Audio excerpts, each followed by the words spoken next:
Hello everyone, welcome to the polytechnic classes Gaya. तो आप सभी अच्छे से पढ़ाई कर रहे होंगे। तो आज मैं एक और इम्पोर्टेंट न्यूमेरिकल के साथ आप लोग को शेयर करने वाला हूं।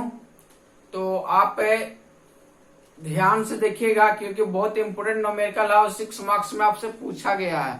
प्रीवियस ईयर क्वेश्चन आप चाहे 2019 को ले लीजिए, चाहे आप 2020 को ले लीजिए, चाहे आप 2018 को ले लीजिए या 17 को ले लीजिए, यहाँ से एक न्यूमेरिकल 6 मार्क्स में आपसे पूछे जाएंगे और वही न्यूमेरिकल पूछे जाएंगे जो हम यहाँ पे बता रहे हैं। ठीक है, हम यहाँ तक ये भी बता रहे हैं कि डेटा तक चेंज नहीं होगा। अगर न्यूमेरिकल ये पूछा तो डेटा तक चेंज नहीं होगा। जो डेटा दे रहे हैं वही डेटा आपको सेमेस्टर एग्जाम में भी रहेंगे। तो आप बी केयरफुल, आप लोग बहुत सावधान रहें क्योंकि आपको से न्यूमेरिकल अगर पूछेगा तो यही पूछेगा। तो इसके लिए आप सावधान इसलिए रहें क्योंकि आपको एक्स्ट्रा सोचने की जरूरत नहीं है। ठीक है, तो हम लोग देर ना करते हुए टू द पॉइंट हम लोग क्वेश्चंस के आते हैं। जो क्वेश्चंस आपको आज न्यूमेरिकल बताने वाले हैं वो टॉपिक है आपका एटेन्यूएटर और एटेन्यूएटर में आपका सिमेट्रिकल टी टाइप एटेन्यूएटर। ठीक है, तो इससे जो न्यूमेरिकल आपसे पूछे गए हैं उस न्यूमेरिकल को बात करते हैं। तो आपको स्क्रीन पे नजर आ रहा होगा क्वेश्चन। इस क्वेश्चन को बहुत अच्छे ढंग से आप पढ़ें। क्वेश्चन दिया गया है ये, design a symmetrical T attenuator. आपको डिजाइन करना है यानी एक बनाना है। क्या बनाना है? Symmetrical T type attenuator to give, इसमें कुछ गिवन है डेटा 40 dB एटेन्यूएशन, यानी एटेन्यूएशन का वैल्यू जो है वो 40 dB आपका गिवन है।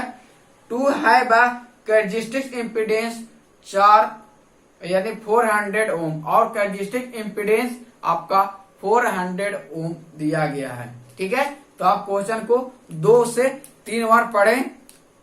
ठीक है, और ये डेटा आपको बता दें कि बहुत इंपॉर्टेंट है।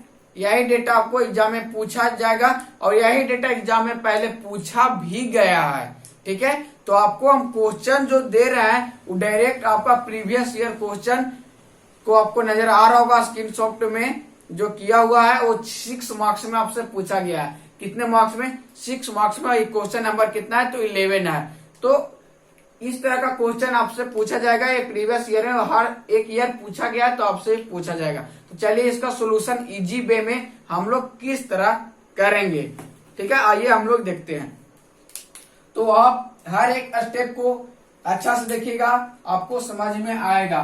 तो इसमें हमको डेटा जो दिया गया है इसको पहले हम लोग लिख लेते हैं टू गिवन। क्या करना? To given. इसी तरह से आपको एग्जाम में ही बनाना है ताकि 6 में 6 मार्क्स आपको मिले।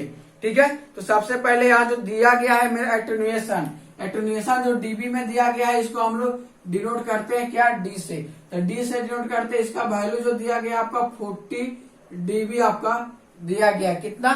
40 dB। और कैरेक्टरिस्टिक इम्पीडेंस आर नोट का जो वैल्यू दिया है वो आपका दिया गया है 400 ओम।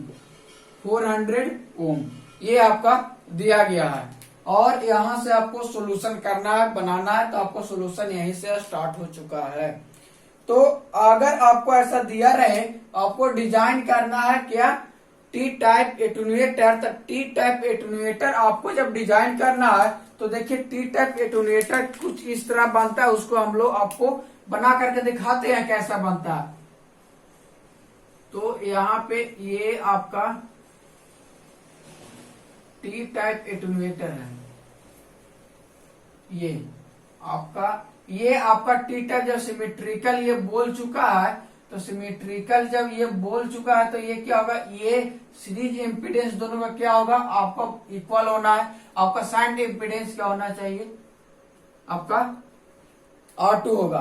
तो आप बताइए कि यहां से आपको जो बनाना है इसको डेटा दिया था R1 का वैल्यू आपको निकालना है और R2 का वैल्यू निकालना है।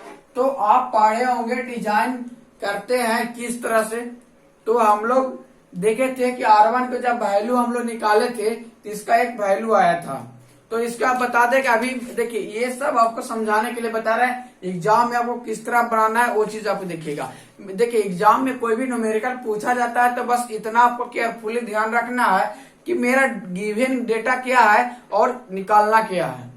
जो दिया गया है वो क्या दिया गया है और निकालना क्या है। अब ये दोनों के बीच में जो रिक्वायरमेंट होना है निकालने, जो प्रोसेस हमको बनाने में, वो प्रोसेस जो निकालना है वो कौन कौन सी चीज को रिक्वायरमेंट है। तो जब हम R1 का वैल्यू निकाल रहे हैं तो हमको रिक्वायरमेंट क्या क्या हो सकता है। तो सबसे पहले आपको R1 का वैल्यू पता होना चाहिए। सही बात, R1 का वैल्यू अगर आपसे बोले कि R1 का वैल्यू क्या होता है तो R1 का वैल्यू आपको जब निकाल करके आए तो उसी टाइम आपको बताए थे कि सारा वैल्यू आपको याद होना जरूरी है। अगर याद नहीं रहेगा तो आपको दिक्कत हो सकता है। तो R1 का वैल्यू हम लोग निकाल करके क्या लाए थे, तो हम लोग जो निकाल करके लाए थे n-1 बट्टा का n+1 इंटू क्या है R0। ठीक है, ये किसका वैल्यू था, R1 का। R2 का वैल्यू क्या निकाल करके लाए थे, तो R2 का जो हम लोग वैल्यू निकाल करके लाए थे वो इस तरह ये था 2n बट्टा में था n² माइनस का 1 इंटू R0। अब बताइए कि R0 आपका क्वेश्चन में गिवन है, R0 आपका क्वेश्चन में गिवन है। अगर किसी भी तरह से n का वैल्यू हम फाइंड आउट कर लेते हैं, किसका, n का वैल्यू हम फाइंड आउट कर लेते हैं, तो n का वैल्यू फाइंड आउट हो जाएगा तो R1 का वैल्यू पुट अप करेंगे। यहाँ पे देखेंगे R1 में चाहिए n ये है और ये n का वैल्यू यहाँ पुट अप करेंगे। R0 आपका गिवन ही है, बस इसका वैल्यू R1 का भी निकल जाएगा। R2 बाकी ये कैलकुलेशन है तो आपको एग्जाम में कैलसी ले जाना अलाउ रहता है। तो चलिए हम लोग n निकालना, n क्या है, एटेन्युएशन है। जो एटेन्युएशन हम लोग बताए थे, एटेन्युएशन क्या हुआ था, तो n बराबर under root power of source power बट्टा लोड पावर था। तो उसको हम लोग करंट और वोल्टेज के टर्म में देखे थे, उसको हम लोग डीवी में देखे थे स्पेशल। तो वहां पे हम बताए थे कि यहाँ पे इस तरह बताए थे एन का वैल्यू निकालने के लिए कि ये एन बराबर जो वैल्यू होता है वो क्या होता है, एंटीलॉग। एंटीलॉग अगर आपको याद होगा तो एंटीलॉग बेस 10 और यहाँ पे डी बाई आपका 20 था। ये आपका वैल्यू निकाले थे हम। ये वैल्यू कैसे आया था वहां पे बताया गया था। तो हम लोग चलिए इसको एन का वैल्यू जल्दी से फाइंड आउट कर लेते हैं। एंटीलॉग ये इसी को अभी रहने दीजिए, एंटीलॉग बेस 10। अब बताइए डी का वैल्यू कितना गिवन है, 40। ये है 40/20 हो जाएगा, ये दो बार में कैंसिल आउट हो जाएगा। तो एन का वैल्यू कितना, ये एंटीलॉग होता है 10 के पावर स्क्वायर हो जाएगा।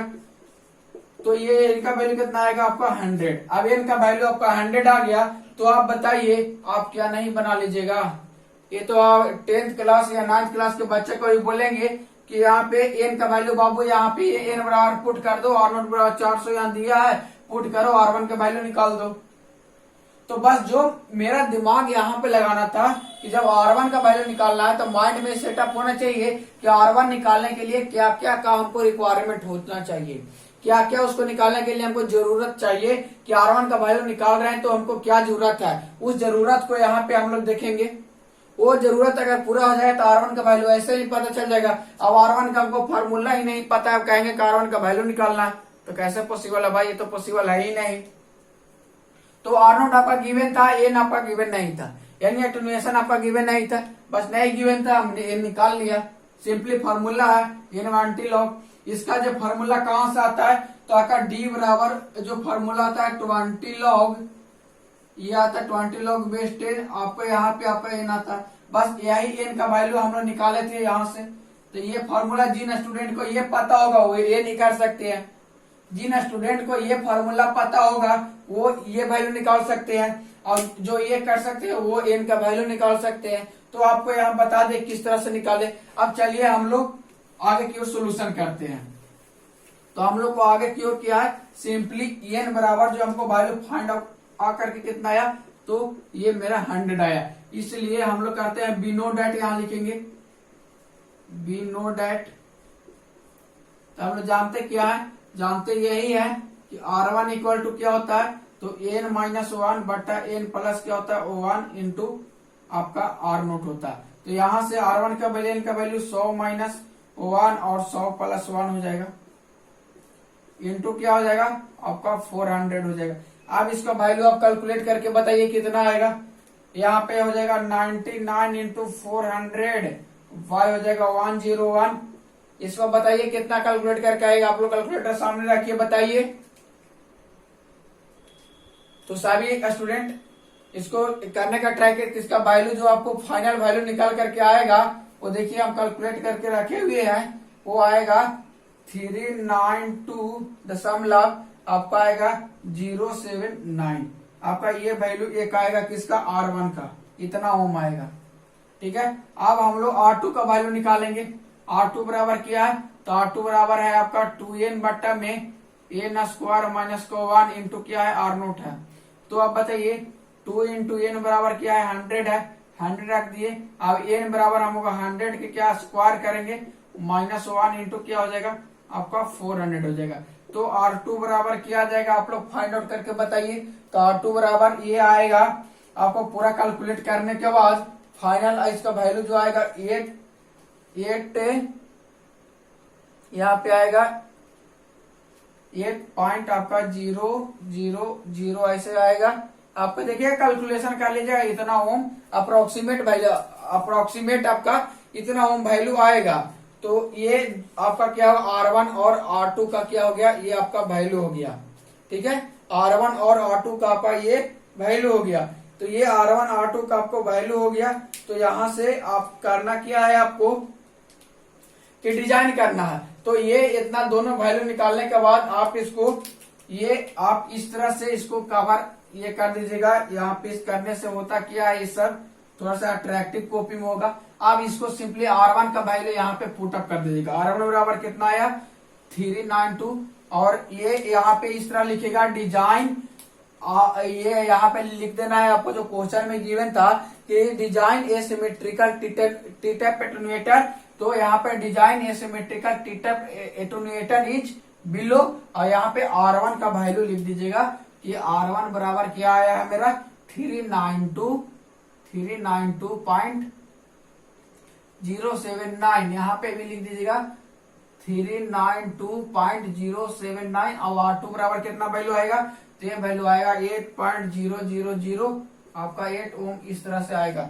ठीक है, तो ये आप सिर्फ क्या करें, कैलकुलेशन वैल्यू देख लीजिएगा सही है कि नहीं। ठीक है, इसके बाद आप इसका आंसर लिखिएगा। ठीक है, तो यहाँ पे इस तरह से आपको इजी न्यूमेरिकल पूछे जाते हैं, वो भी 6 मार्क्स में पूछे जाते हैं। ये तो मजाक नहीं तो और क्या है, ये न्यूमेरिकल को छोड़ करके आएगा क्या। तो इस तरह से न्यूमेरिकल हम लोग आगे भी देखते रहेंगे। इससे और ज्यादा न्यूमेरिकल होता है वो भी हम लोग देखेंगे और इससे क्या पूछ सकता है, यानी इससे। ठीक है, तो हम लोग नेक्स्ट वीडियो में मिलते हैं नेक्स्ट और बम्पर न्यूमेरिकल के साथ। Thank you everyone.